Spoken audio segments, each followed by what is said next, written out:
சிறகடிக்க ஆசை சீரியல்ல இன்னைக்கு ட்விஸ்ட் மேல ட்விஸ்ட்டுங்க. நடக்குதுன்னா முத்து அண்ணாமலைய மனோஜோட கடைக்கு கூட்டு போறாரு. எல்லாருமே குடும்பமா வந்திருக்கிறத பார்த்து ரோஹிணிக்கும் மனோஜுக்கும் ஒரு மாதிரி குழப்பமா தான் இருக்கும்.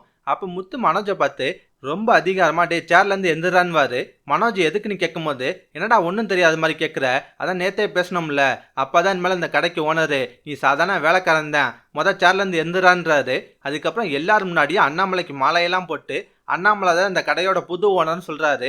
இதெல்லாம் பார்த்து ரோஹிணிக்கும் மனோஜுக்கும் செம கடுப்பாகுது. இதுல செல்வம் வேற மனோஜை நக்கல் பண்ணி பேசிட்டு இருப்பாரு. இப்பதாங்க முதல் ட்விஸ்ட். சந்தோஷி இருக்காருல்ல, அவர் திடீர்னு கடைக்கு வராரு. அண்ணாமலையோட குடும்பம் மொத்தமா கடையில இருக்கிறதையும் அதுக்கப்புறம் அண்ணாமலை மாலையும் கழுத்துமா இருக்கிறதெல்லாம் பார்த்து என்ன விஷயம்னு கேட்பாரு.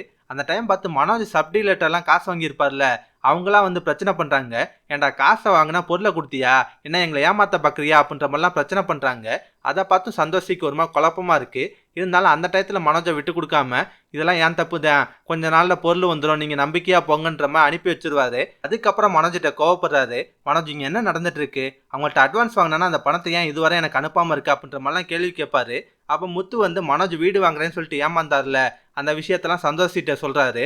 அதை கேட்ட பின்னாடி அவர் இன்னும் மனோஜிட்ட கோவப்படுறாரு. கடைசியா அண்ணாமலை முத்து எல்லாருமே சேர்ந்து சந்தோஷியை சமாதானம் பண்றாங்க. அவங்களுக்காக தான் மனோஜை மன்னிச்சுட்டு போறாரு. அடுத்து என்ன நடக்குதுன்னா, வீட்டுக்கு வந்த பின்னாடி விஜயா முத்துட்ட பயங்கரமா சண்டை போடுறாங்க. எல்லா பிரச்சனைக்கான நீ தாண்டா, நீ பிளான் பண்ணி மனோஜை அசிங்கப்படுத்திட்டு இருக்க அப்படின்ற மாதிரிலாம் கோவப்படுவாங்க.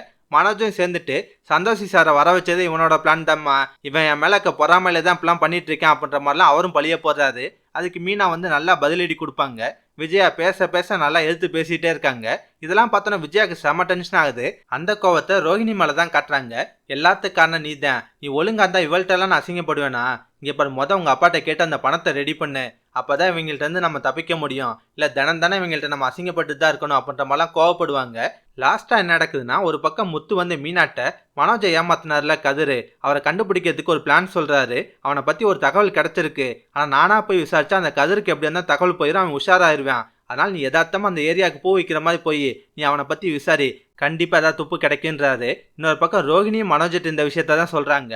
ஆமாங்க, மனோஜ் வந்து ரோஹிணிகிட்ட புலம்பிட்டு இருப்பாரு. நம்ம கடை நம்ம கையை விட்டு போச்சு, எல்லாத்துக்கும் காரணம் முத்துதான்ற மாதிரிலாம் புலம்பிட்டு இருப்பாரு.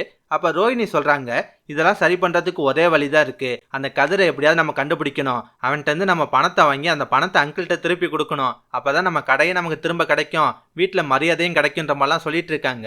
இப்ப மனோஜ் டவுட்டா கேட்பாரு, ரோஹிணி அந்த பணம் சப்டீலர்ஸ் கொடுத்தது, அதை அப்பாட்ட கொடுத்துட்டு அதுக்கப்புறம் சந்தோஷி சாருக்கு என்ன பண்றதுன்ற மாதிரி கேட்பாரு.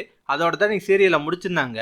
ரோஹிணியோட பிளான் என்னவா இருக்கும்னா, அண்ணாமலைட்ட இருந்து ஓனர் பதவியை வாங்கி திரும்ப மனோஜிட்ட கொடுக்கறதா தான் இருக்கும். ஆமாங்க, ரோஹிணி மனோஜிட்ட சொல்லுவாங்க, இங்க பாரு மனோஜ், நம்ம சந்தோஷி சார்கிட்ட பேசிக்கலாம், ஆனா அங்கிளுக்கு தான் பணத்தை திருப்பி கொடுக்கணும், அப்பதான் உங்க பணத்தை உங்களுக்கு கொடுத்தாச்சு, இனிமேல் நாங்களே கடையை பார்த்துக்கிறோம்னு சொல்லவும் முடியும், உன்னை திரும்ப ஓனராகவும் ஆக்க முடியுன்ற மாதிரிலாம் சொல்லுவாங்க. முத்து ரோஹிணி 2 பேரும் கதிரை தேடுற முயற்சியில் இறங்கியிருக்காங்க. இதுல யார் கதிரை கண்டுபிடிப்பாங்கன்னு நீங்க நினைக்கிறீங்க? மறக்காம உங்க கருத்தை கமெண்ட்ல சொல்லுங்க. இந்த வீடியோ பிடிச்சினா ஒரு லைக்கை தட்டுங்க. நம்ம சேனல் ப்ரோமோ தமிழ் ரிவ்யூஸ் இதுவரை சப்ஸ்கிரைப் பண்ணலாம், ப்ளீஸ் சப்ஸ்கிரைப் பண்ணிக்கோங்க. நான் உடனே சீரியல் அப்டேட் கொடுத்துட்டே இருக்கேன். Bye guys.